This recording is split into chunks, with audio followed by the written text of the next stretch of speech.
ABC, hey everybody, how you doing? Mark here over at Twinger's Turntable. I hope you're all doing well. Today I'm going to do a tour of my space, something that I had been intending to do previously, but due to certain circumstances, I'm looking at you, Pumpkin, that was postponed. But today I'll get to it. We'll do it. If you want to grab a coffee, I'm going to grab a coffee or whatever, your beverage of choice. We'll go through my moderate space, some of my vintage gear, the studio that you see me in when I'm doing my videos here. Um, and one other thing. I'm wondering, should I do my video with my old school crew bandana rocking out, or without? My older brother Joe got me this back in '82, I believe. And like most things, my old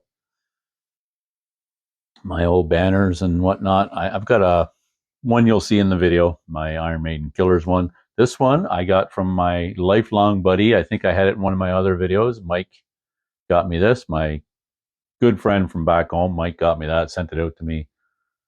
Oh, last year or the year before. I don't know. This last couple of years has been a blur.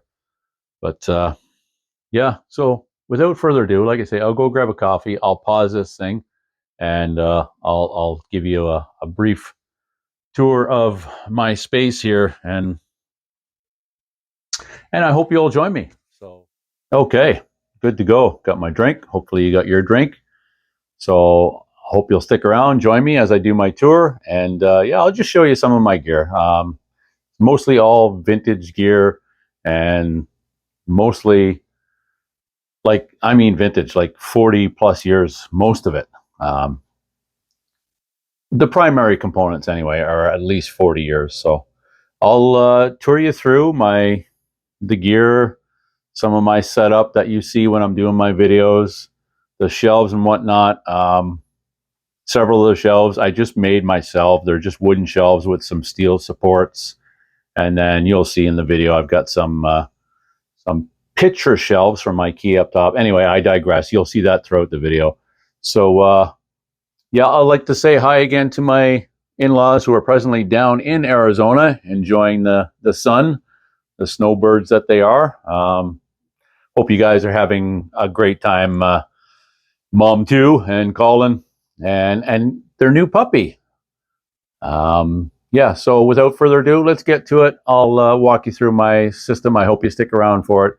And thanks for tuning in again, everyone. Here, cheers. So this is where, when I bring home new records, I'll put them through this old spin clean that I've got. It works great for me. I usually take these felt pads out and dry them out and store them there. It just prevents any mildew, mold building up on the actual pads themselves. And depending on, there are opinions that vary. They should be replaced time to time. And I am a proponent of that. They will start to deteriorate after many records being cleaned through the spin clean. So I will do that at some juncture. I've only had mine for a couple of years, I guess. So, but this is where I do it. This is where I bring home some old records and I'll clean them up here. I just picked some up recently at a thrift store. So they really need a cleaning. And I've got my homemade concoction record cleaning solution here that typically just consists of distilled water, some isopropyl alcohol, 99%. And this is actually automatic dishwasher rinse aid or jet dry detergent. Essentially what this does is the same as a lot of people will talk about their Kodak photo, some type of liquid. I'm not a photographer. I don't know about that. I've watched a couple of videos about it. This does the same thing. Essentially what that is a wetting agent. Now, to explain what a wetting agent is, water has a surface tension. This helps break down that surface tension so the water can run off the record, the vinyl, better and get down into the grooves and clean it. So without this, it's the same action it performs in your dishwasher. This allows the water in the dry cycle to run off the dishes so you get a better dry cycle. and you don't have all those spots on your dishes and little spicks and of dirt potentially on your dishes. That just helps the water run away in the final rinses. This is the actual Spin Clean solution for my Spin Clean tank. And disregard this stuff. That's actually for my work. It's better bubble leak detector. No bubbles, no troubles. I'm not going to get into that. That's not part of what I'm doing here. Yeah, so this is just a space that I clean my records, hang out, listen to tunes. And then if I turn around here, you'll see my area where I do my videos and whatnot, but also my little area that you may not see very often. Just a couple of my old Sega video games I've hung on to over the years. My inspirational Bobby Orr poster. Was a Boston Bruin fan as a kid. Still pull for the Bruins when my team is not in it. Effort. Things may come to those that wait, but only the things left by those who hustle. It's actually an Abraham Lincoln quote. If you can see that, hear it. And just some of the cassettes I've hung on to over the years. I don't know if you can see very many of them. A lot of them I actually have let go, but I still have a few that have managed to stick around over the years. And of course, my Crop Circle Zeppelin box set. Yeah, well, and then just some props you've seen in my videos. This is my shelving unit for my records. Can pull that back. My records are in there. It's actually pretty full, hence why you may also see from time to time a lot of my records sitting out here on the floor, just because I've run out of space to put them until such time that I address that. That's where I have to keep them. So, but also I've got some that are pulled out here for upcoming videos. I've been meaning to get around to do a Beatles ranking that I saw online. So these are my Beatle records. It was a thread, I think, that was started by, who was it started for? I think it was by Sam. Sam, I've seen, I think Steve did one. Aaron did one. Maybe, well, there's been quite a few. Anyway, I digress. This is about my gear, a tour of my room. So we might as well start with the speakers. These are my old tower speakers from the 80s. They're Technique 3-way. They do have two 12-inch woofers, just crossover, 12-inch woofers, 4-inch mid-range there, 3-inch tweeter. They're rated at 250 watt per channel, but I don't know how accurate that is. 8 ohms, of course, but I don't think I have anything to push that, as you'll see when we go along here. I have a pretty good vintage amp that works for me, but we'll move over here. This is just a laptop I use for pulling up my channel logo and stuff on the monitor up here when I'm not on my Xbox. And it's just an old Toshiba laptop, 17-inch satellite. It's probably got to be 15 years old, thereabouts. And honestly, I actually found it in a garbage bin, a dumpster. I wasn't dumpster diving, but I was throwing some stuff out at a complex we were living at the time in Calgary, and I came across that, pulled it out. There was no hard drive, so I installed a 1 terabyte, 7200 RPM hard drive. But it's an Intel 3 gigabyte DDR SD-RAM, 64-bit. I loaded it up with a Windows 7 operating system. Yeah, I know. Pretty antiquated by today's standards, but it serves the purpose that I need. It's got the HDMI connections and whatnot. And there's some of my vinyl record maintenance, my brushes and the stylus cleaner and whatnot. We'll move along over here to my classic Pioneer turntable. This is actually from 1980. This one, it's a PL400 automatic direct drive. It's got the quartz Hall sensor motor. And to those who are not aware, the Hall sensor just maintains that speed of 33 1/3 and 45 RPM respectively. And it's pretty pretty accurate. I've done some maintenance just probably back in 2019. I tore it all apart, cleaned up the pots, adjusted the speed, made sure it was bang on, tone arm, all that stuff. I did upgrade the cartridge. It's an Audio Technica. It's not a high-end one.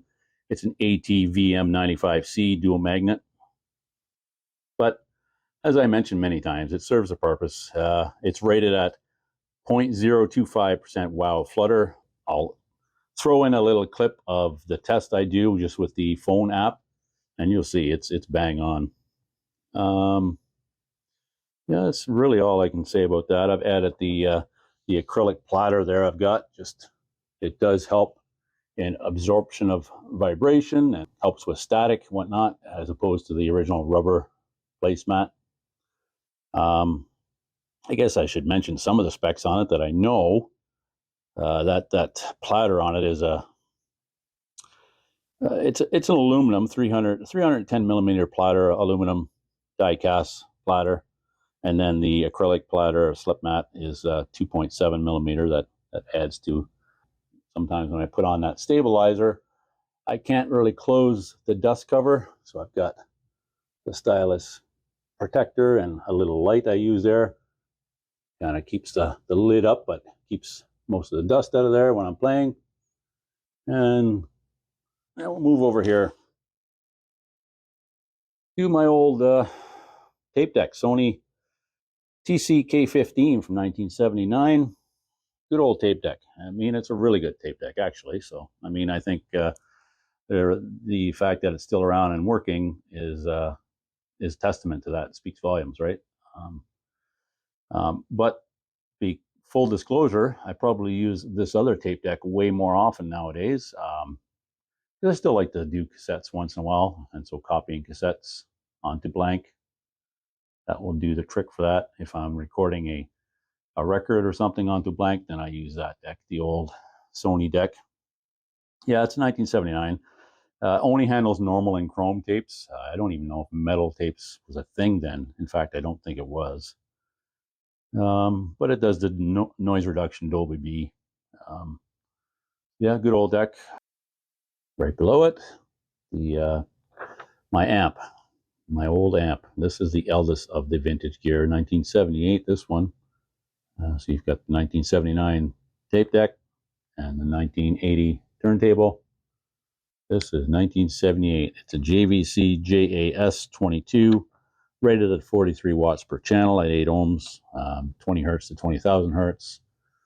At one point, I had a brain cramp. I was cleaning it with a rag that had some cleaner on it that I wasn't aware of, and unfortunately, some of the labeling came off. Still works fine, obviously, but the aesthetics, I was so mad at myself. In fact, I still get mad at myself every time I think of it. Jeez. Anyway, still works, functional. Good old amp. Never push it too hard, though. I mean, probably about 40 watts per channel, realistically, if you're really pushing it. And so, yeah. Reality is, full disclosure, I probably use this tape deck, the newer one, and I say newer, but it's probably 88, 89, the JVC EDW444, auto reverse, dual deck. Reality is, when I'm listening to cassettes, I probably use this more often, my old vintage one. I guess they're both vintage, as I just said. That's just for copying blank cassettes or one cassette to another. Don't do much of that anymore these days, but still hang on to it. Of course, my X Series Xbox up there, one of my other pastimes. And of course, anybody remember the high def wars? Raise your hands. Blu-ray or HD DVD? Well, obviously you can see which one at the time I chose. This is 2006, 2007. And it is the, what one is this? Is it the 2X? No, it's not the 2X. I forget. It's an HDA2. That's what it was. The 2X, the HDA2X, I think, was the next step up. Any event, I actually don't have any Yes, I do. I actually have 3. I think there was a few that came with it at the time, if I recall. Yeah, and then I got the Star Trek HD DVD box set, the old series. But it still works for the DVDs and my music CDs and the blank CDs that I make, the CDRs. So, it's part of the system. And I guess I might as well show you my integrated amp that I don't really use here. It's just a more modern one. Even that, though, is probably 2006 or 7. Sony Digital 5.1 for our home theater. That don't even use that anymore. I use a sound bar and subwoofer. And then my Sennheiser headphones. They're not cordless or anything. You plug in, and that's kind of the way I like it. There's no batteries. Unfortunately, there's no sound canceling either, but usually I don't need that in my environment. Good solid headphones. I don't know what model those are, but. And then the monitor I use up here that you see is strictly just for displaying obviously for playing my games, but in my videos, it's just the Twangers turntable display you see in the background. Once in a while, I'll have YouTube up there, but it's just a 40-inch 1080p. I got it primarily back when I got it because it had I think it's actually 3 HDMIs on there. I don't remember, but sufficient for what I need. And what you don't see is when I'm doing my videos is all my compact discs that are stacked up behind my records. And these shelving that I have, they're just picture shelves I picked up at IKEA, but they're perfect for putting your records up on. I think the first time I saw that, I want to give credit where credit is due. I think it was Frank over at 33 RPM saw that. And great idea. So anyway, I'm going to leave it at that. The things you don't see when I'm making a video, and the tour that I'd been hoping to share with you. I hope you enjoyed it. And I'll stop this. I'll turn it around, and we'll sign off with a face-to-face ending here. So I'll just end it with that, everybody. I do appreciate you stopping by, one and all. I mean, if you're new to my channel, thank you. Welcome. Thanks for dropping in. Or if you're familiar with my channel, I appreciate each and every one of you. But this is something I've been wanting to do for a while. The truth of the matter is, there's things happening in my life on a personal level that are going to change all this background. I'm going to have to do some renovations and whatnot just to accommodate things. Good changes is all good. But nonetheless, things will change. So this is a way for me to archive how Twangers Turntable was for the first little while. And as it's growing, things have changed, and it will continue to do so. I hope you'll be here to join me along that journey, right? I love watching others and the things I discover in the VC. It's so vast. The music I've discovered or been reintroduced to, that's like, wow, I forgot that about that band or whatever, that technology. I watch some tech channels too.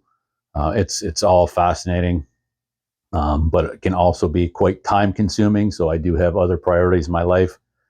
But yeah, I finally got around to doing this tour. I hope you've enjoyed it. I enjoyed presenting it to you. A lot of fun.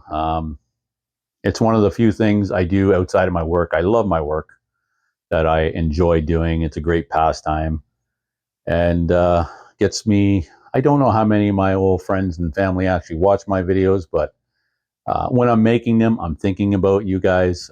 So it's a way for me to connect, even if it's on not to get all philosophical or corny, but on a spiritual level. I connect with people when I'm doing this. So appreciate you all, and I'll leave it at that. Hopefully I'll be back soon, but there will be a bit of a break. I'll continue to try and do my little short videos, and I enjoy doing the short threads and contests. So if I have time, I'll do that, but most of this stuff is going to be coming down, and some changes are going to happen. So thanks for watching, everybody, and thanks for being part of my channel. I do appreciate it here at Twangers Turntable. Hope to see you again soon. Enjoy the rest of your weekend. And as we start it, we will end. And I want to say, leave some comments below about my vintage gear, your vintage gear. What do you think? Nothing here is of audiophile, and I do not. I have nothing against that. You do you, I'll do me. It's all good. I have, it's just a love of music we share. That's the commonality we have, and hopefully that is enough. It's enough for me. Don't get into much more than just music. There's no room for politics and all that stuff here. I just take care, everyone. I'll see you again soon, hopefully here on Twanger's Turntable. Cheers.